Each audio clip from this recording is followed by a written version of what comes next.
Olá pessoal do primeiro ano, é uma alegria conversar com você mais uma vez a respeito da nossa matéria Educação Física. É uma pena nós não podemos fazer a prática dela, né, como seria muito mais legal, mais atrativo, porém nós estamos aí nessa fase teórica e eu quero também transmitir ao máximo essa parte teórica para depois, quando voltar, né, tudo ao normal, entre aspas, a gente possa fazer a prática daí, utilizando os espaços que nós temos, utilizando a quadra, fazendo a aula muito mais prática do que teórica. Essa parte teórica não tem como fugir, ela existe dentro do currículo, né? A questão é que nós estamos usando agora todo esse espaço nesse momento para ser muito mais teóricos. Nosso tema dessa aula, a aula 6, eu vou estar usando não o PowerPoint, mas uma outra ferramenta, né, de texto, porque é muita tabela, você vai ter esse material aí no seu portal, mas é para você acompanhar aqui comigo. Aula 6 do segundo bimestre, o meu tema é atletismo, um esporte do cotidiano e as medalhas olímpicas, parte 2. Parte 1 eu dei na semana passada e agora você vai estar recebendo aí a parte 2. O meu objetivo com essa aula é que você venha conhecer o significado do tema, né? O nosso tema é atletismo e eu quero que você compreenda mais esse significado. O meu objetivo com essa aula é que você venha conhecer os recordes olímpicos, agora feminino. Semana passada nós conhecemos o masculino e agora vamos trabalhar um pouco mais em cima dos recordes olímpicos dentro das modalidades de atletismo para as mulheres. E eu quero que você conheça as modalidades olímpicas do atletismo que existem, né, nas Olimpíadas na atualidade hoje. Lembrando que lá quando nasceu os Jogos Olímpicos, novamente a linha do tempo, 1896, o Barão de Coubertin reiniciou os Jogos Olímpicos da Era Moderna. Aqui tinha algumas modalidades de atletismo, no início, na primeira Olimpíada. Hoje, né, 2020, que seria para nós estarmos fazendo a edição dos Jogos Olímpicos, é a data, é o ano dos Jogos Olímpicos, né? Nós temos outra, vamos dizer assim, outra carteira de modalidades, outro grupamento de modalidades, que muitas deixaram de existir e outras entraram nesse processo. E eu quero que você conheça as medalhas do Brasil do atletismo nos Jogos Olímpicos e os recordes também, os recordes. O Brasil tem algumas medalhas olímpicas, de ouro, de prata e de bronze, e o Brasil, né, nessas medalhas alcançou a sua performance, né? Então nós vamos dar aqui também nessa aula os números dessa performance de cada atleta em cada jogo olímpico. O meu tema, a minha palavra-chave é atleta. Atleta é aquele que é candidato à vitória. Isso é o significado de atleta. Atletismo é um conjunto de esportes atléticos. Então nós falamos sobre corrida, saltos e arremessos. Então o atletismo, a divisão dele macro, né? Então vamos pegar lá, atletismo, né? Ele se divide em corridas, saltos e arremessos ou lançamentos. Então é dessa forma que nós trabalhamos a divisão do atletismo. Dentro de corridas, nós temos uma gama aqui de corridas, chamada corrida de velocidade, corridas rasas, corrida de meio fundo, corrida de fundo, né? Então, corridas, vamos supor, 100 metros rasos, né? Uma corrida rasa, uma corrida, vamos dizer assim, de meio fundo seria 1.500, 3.000 metros, e uma corrida de fundo seria 5.000, 10.000 e maratona, ok? Então, e dentro dos saltos, nós temos o quê? Salto em altura, salto com vara e salto em distância e o salto triplo, tá? E dentro dos arremessos nós temos o arremesso de disco, o arremesso de dardo e arremesso de martelo. Então, são as subdivisões, né, dentro da ideia arremessos. Então, isso daí é o resumo, né, de toda a ideia aí da modalidade de atletismo. Em Jó, na Bíblia, capítulo 9, versículo 25, Jó diz: meus dias correm mais velozes que um atleta. Realmente, né, se na época de Jó os dias dele ele já tinha uma ideia de ser veloz, de ser rápido, imagine nos dias de hoje, que nós ficamos na frente de um filme por 2 horas, né? E aquilo ali passa rápido. Naquela época de Jó não existia filme para assistir, não existia televisão, não existia tecnologia. Então, hoje, com as tecnologias existentes, nós ficamos muitas vezes na frente ali de um smartphone por um período e a gente nem percebe aquele período. Então, o nosso dia passa muito rápido também. Nós podemos dizer que os nossos dias também são velozes. Eu quero raciocinar dizendo que todos nós somos atletas da corrida da vida. Então nós temos uma linha do tempo, cada um de nós, e nós estamos embarcados nessa corrida, participantes dessa corrida, e da mesma forma como Deus conduziu a vida de Jó, Ele também conduz a nossa vida. O interessante é que Jó tinha uma vida extremamente bem-sucedida em todas as áreas da vida dele. E o inimigo fica feroz, fica bravo com aquilo, não aceita aquele sucesso, aquele êxito. E ele vai até Deus e diz: é fácil ele honrar a ti, Deus, é fácil ele agradar a ti, porque a vida dele está regada, está toda ajustada. E Deus dá permissão para que o inimigo toque na vida de Jó, né? E daí ele diz: olha, você pode tocar porque eu tenho certeza que Jó é servo fiel e ele não vai deixar de me honrar, de temer a mim, Deus, porque tem situações da vida dele que não vai estar tão bem assim. E o inimigo vai lá e começa a tocar com a permissão de Deus, e Jó sempre continua honrando a Deus. Jó sempre tem os olhos fitos no Criador, naquele que é autor e soberano da vida. Da mesma forma, nós precisamos compreender que nós estamos de passagem nessa terra, nós estamos nessa corrida chamada corrida da vida terrena, porém nós temos uma outra vida que é a vida eterna, e nós estamos aqui apenas de passagem, e Deus está de olho em cada detalhe, em cada situação da nossa vida. Assim como o atleta participa de uma corrida e tem um objetivo em mente, que é chegar na linha de chegada em primeiro lugar, ele tem o desejo da vitória, nem sempre ele vai alcançar a vitória, então nós sabemos que o atleta também tem uma segunda intenção, que é concluir a prova. Mais até do que chegar em primeiro, é importante entender que concluir é fundamental. Nós não podemos parar. O atleta, raramente vai ver um atleta parando no meio de uma corrida. Porque eu achei que não ia terminar em segundo, em terceiro, em primeiro, então eu resolvi parar. Não, o atleta ele é treinado para concluir. E da mesma forma nós também precisamos concluir essa etapa da vida terrena e chegar lá no final e saber que nós fizemos um bom trabalho, uma boa obra, e que o Senhor esteve conosco em todos os momentos.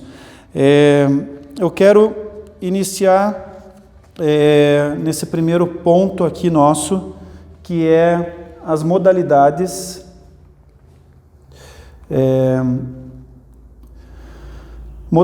de atletismo e os recordes feminino.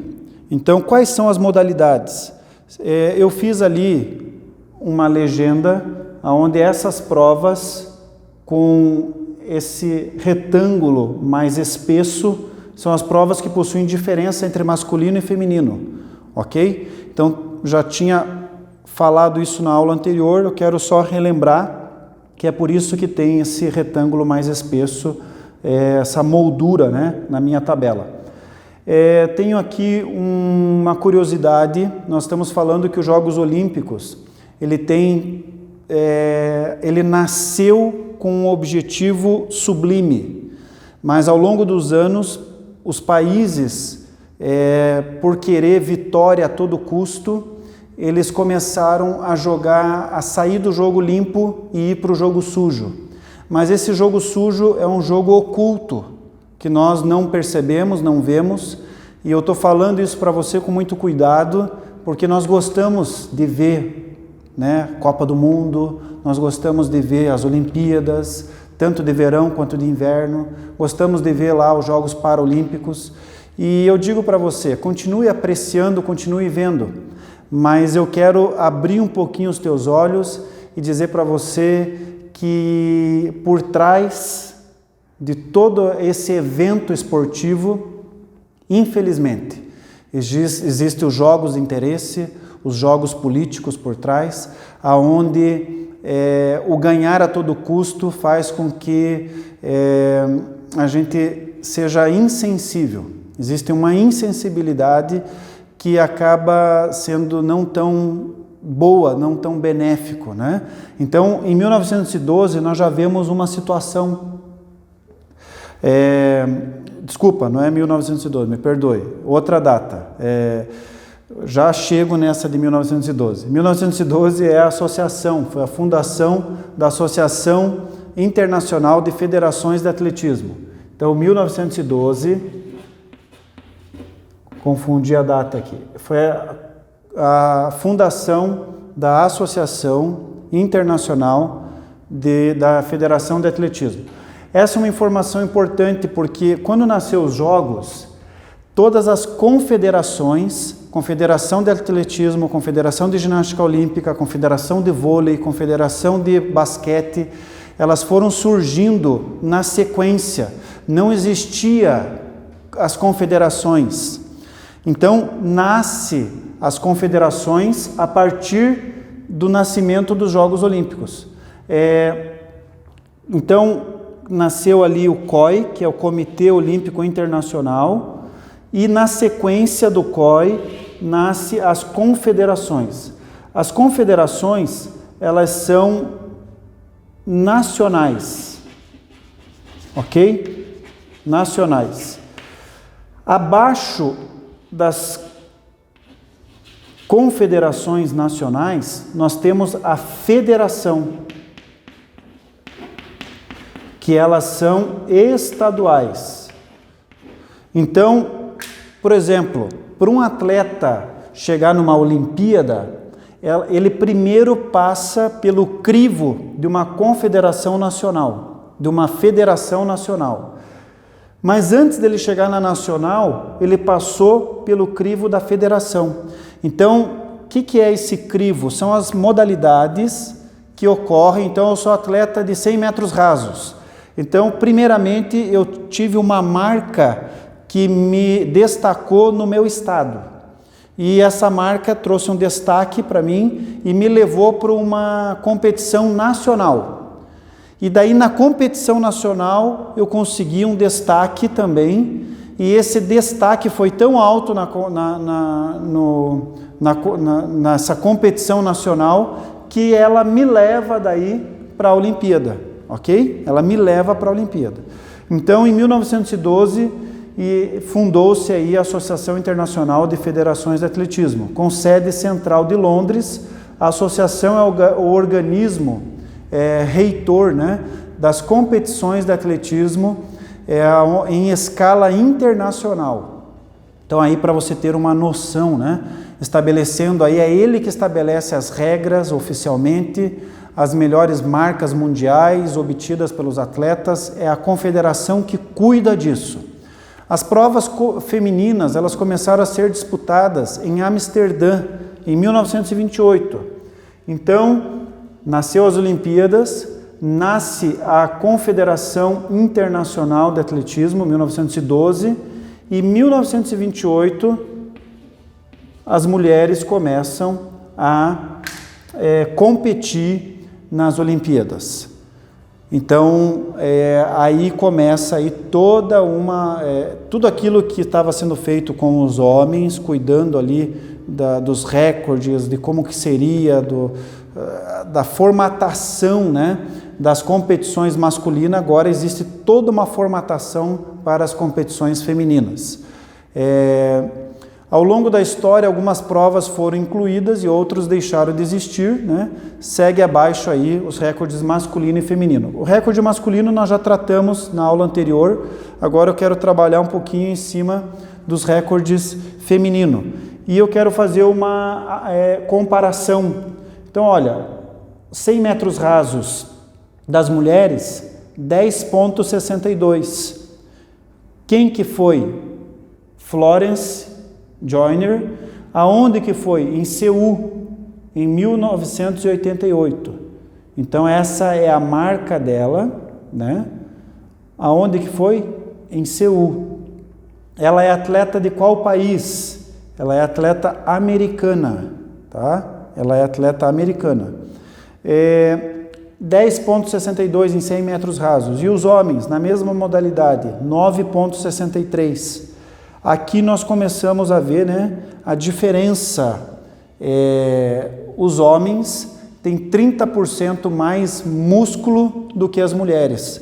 E esse 30% mais músculo faz diferença nas modalidades esportivas que ambos disputam, né? Então fica praticamente impossível ter uma disputa de um homem e uma mulher de alto nível. E também impossível, né, ter uma pessoa de sexo masculino, mas porém que mudou o seu gênero e agora está disputando uma prova feminina, porque ele não vai ter como, só se a gente tirar 30% da musculatura dessa pessoa. Além de tirar, né, as partes que tem a ver com a modificação do sexo, eu ainda teria que extrair 30% de musculatura para conseguir que essa pessoa competisse e fosse de igual para igual. Então, nas modalidades, nós vemos aí, né, 43, 48, né? Nós temos o nome da atleta, nós temos o país que ela representa e quando que foi. Em Atlanta, 1996, que ela bateu o recorde. É impossível, como eu disse, né, uma pessoa que mudou de gênero competir nas provas femininas só porque ela mudou de gênero, tá? Ou ao contrário, mudou de gênero para o masculino e agora vai competir. Só se a gente enxertar 30% mais músculo nessa mulher que agora virou homem para que ela venha competir nas modalidades masculinas, ok? Até porque as modalidades de, por exemplo, 100 metros rasos, 200 metros rasos, 400 metros rasos, até 800 metros rasos, é um tipo de fibra muscular que é exigida. Nós temos dois tipos de fibra no nosso organismo. As que nós chamamos, dentro do atletismo, as fibras de velocidade e as fibras de resistência. Então você vai ver atletas de 1.500 metros, 5.000, 10.000, maratona, principalmente na maratona, você vai ver atletas magrinhos, franzinos, né? Esse atleta da maratona não consegue competir 100 metros rasos, assim como o de 100 metros rasos não consegue competir a maratona, porque o desenvolvimento de fibras musculares foi muito diferente de um atleta para outro. Você percebe isso no corpo, né, da pessoa. Outra coisa importante você com certeza já percebeu que no atletismo o destaque é muito maior para os atletas afrodescendentes, porque esse tipo de atleta ele tem uma fibra muscular diferente do que os atletas, vamos dizer assim, entre aspas, né, de pele branca, né, de cutis branca. São fibras diferentes musculares, ok? Então, não entrando muito nisso, que nós podemos entrar num próximo momento, e você também vê isso numa outra matéria, né, biologia, ciências, mas eu também posso entrar nesse assunto num outro momento aí, que não é o momento dessa aula em si. Então, nós temos aí todos os recordes das mulheres no teu documento, que você pode ter uma noção aí da diferença dos homens e das mulheres nas mesmas modalidades, né? Aqui tem a caixa mais espessa, né, da tabela, mostrando para você que 50 quilômetros de marcha atlética só tem para os homens. As mulheres não competem nessa prova. A marcha atlética é uma das provas mais antigas, né, existentes dentro do atletismo. Eu acredito que até ela permanece por causa desse legado histórico. É uma prova esquisita, né, quando você olha o atleta, porque ele fica rebolando.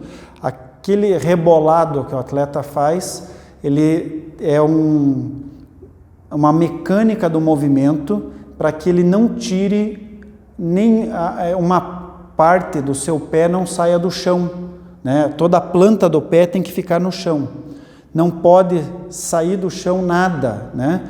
Então, daí ele tem que fazer aquele tipo de movimento para que ele tenha velocidade e não saia nenhuma parte do seu pé do chão. Então, a marcha atlética, ela tem essa ideia, ok? Então, saltos, dentro dos saltos, nós falamos, né? A divisão, então são corridas, 100 metros, 200 metros, 400 metros, 800 metros, 1.500, 5.000, 10.000 e maratona. E 110 metros com barreiras e 400 metros com barreiras. E 3.000 metros com obstáculos. O obstáculo, se você olhar na pista de atletismo, ela existe uma parte na pista como se ela entrasse em algum momento da pista para dentro, entrasse um pouco para dentro da pista. E essa entrada para dentro da pista, então esse aqui é um desenho simbólico da pista de atletismo. Uma pista de atletismo tem 400 metros no seu total. Então, quando você vê 100 metros rasos, é toda essa linha reta de 100 metros rasos. Quando você vê uma corrida de 200 metros rasos, então ela começa na curva e ela vai concluir aqui na reta, 200 metros rasos. 400 metros é uma volta inteira, 800 metros rasos é 2 voltas. E a corrida de obstáculo tem essa vírgula na pista. Essa vírgula, ela é aberta para que o atleta entre nesse espaço, e aqui é como se fosse uma piscina que é construída na pista de atletismo. Então, o atleta, ele entra ali, ele tem que pular um obstáculo, ele cai na água. A ideia é como se ele estivesse na floresta, né? Na mata, e lá na mata ele tem que passar um obstáculo, ele cai dentro de um tanque, né? De um lago, enfim. É isso que a conotação, a proposta, né, de ter esse tanque na pista de atletismo é por causa disso. Então, nós temos aí essas provas diferenciadas. 110 metros com barreira, a barreira é simples, né? O atleta às vezes até derruba a barreira e continua a prova, mas que ele vai perder tempo com certeza, e alguns podem até se machucar, isso é verdade, ok?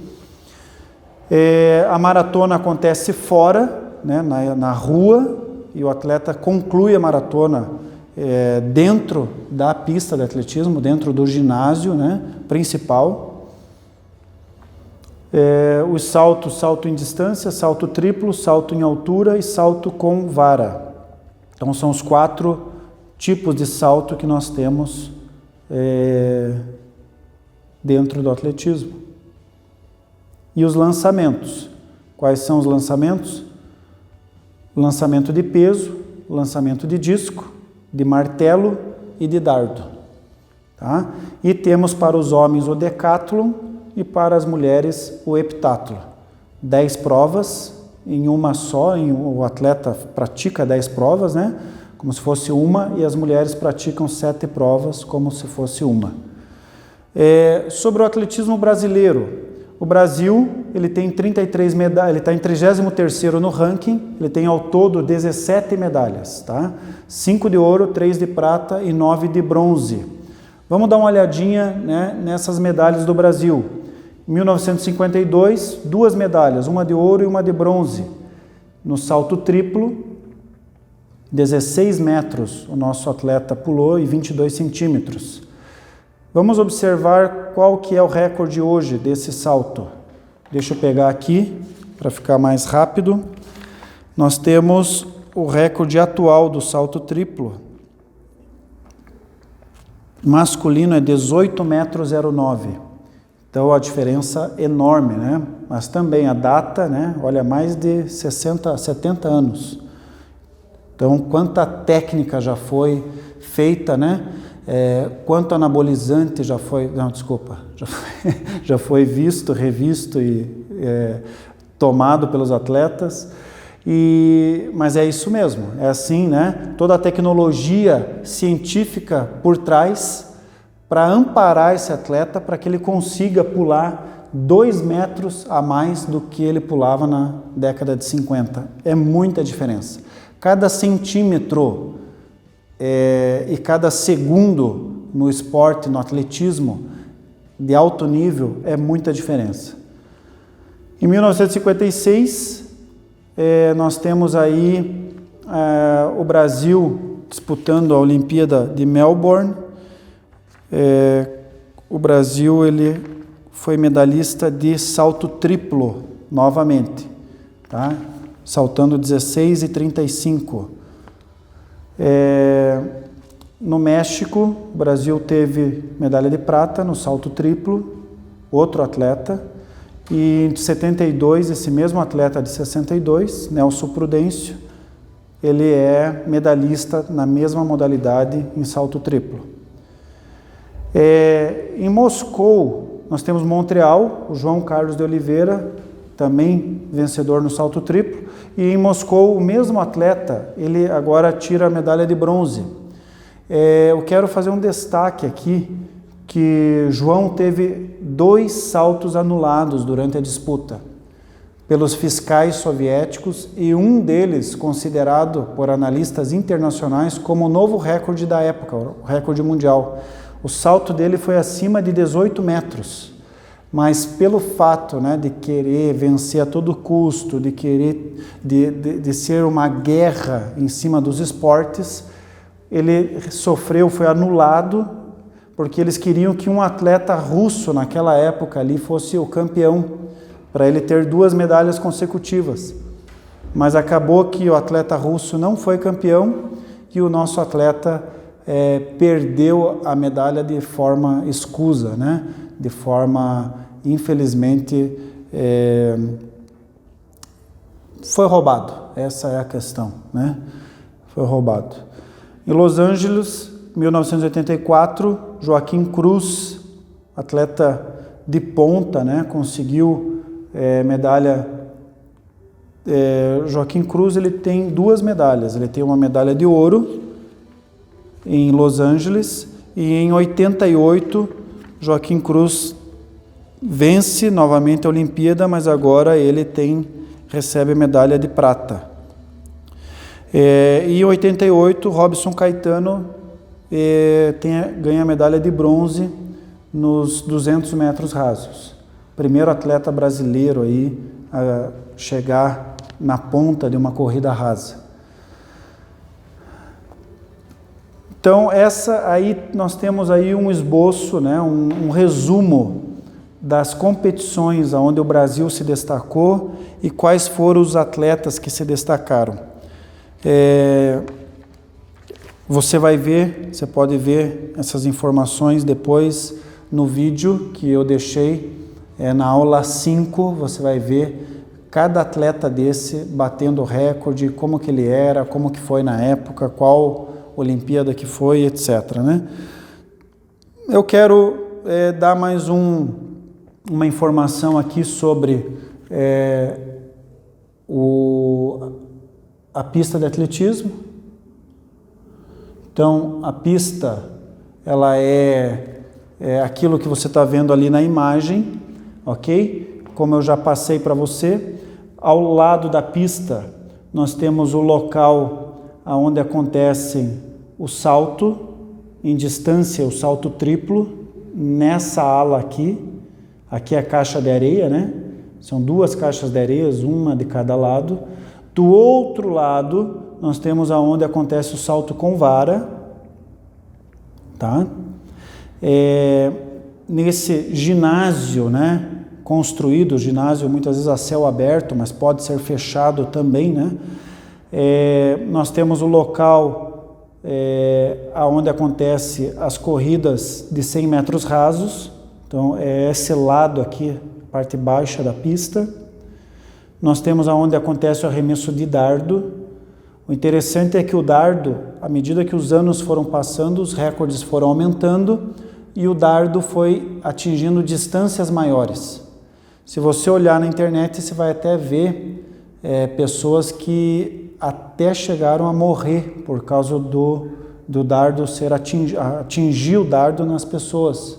Tanto aqueles que estão ali dentro desse espaço, quanto o dardo já estava atravessando todo o ginásio, a parte de, né, corridas, a parte que os atletas ficam e chegando nas arquibancadas.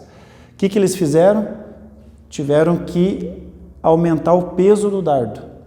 Então o dardo de 30 anos atrás não tem o mesmo peso que tem hoje. Tá? Então, como a força dos atletas se desenvolveu através da bioquímica, né, dos esteroides anabolizantes, então esses atletas que ficaram mais fortes, mais avantajados fisicamente, e também as técnicas melhoraram muito, tiveram que tomar uma atitude que foi aumentar aí o tamanho, o peso do dardo. Nós temos aonde acontece o arremesso aqui do martelo, o lançamento do martelo e do disco, aonde acontece o peso, ok? O salto em altura. Essa pista, ela é construída com material diferenciado, extremamente caro, caríssimo. Você não vai ver pistas de atletismo oficiais, é raro no território brasileiro, alguns estados só que existe pistas oficiais, né? Assim como o COI exige, assim como a Confederação Internacional de Atletismo exige. Então, aí tem aí o cenário da pista, você vai ver que no link eu deixei ali um vídeo passando sobre cada detalhe aí da pista de atletismo. E deixei no seu link também sobre o conceito moderno de atletismo para você assistir e ter um pouco mais de noção e mais informações a respeito do atletismo. Pessoal, com essa aula eu praticamente encerro o nosso conteúdo atletismo, ok? Então agradeço o tempo que nós estivemos juntos e até a próxima aula. Deus abençoe a sua vida. Abraço, até!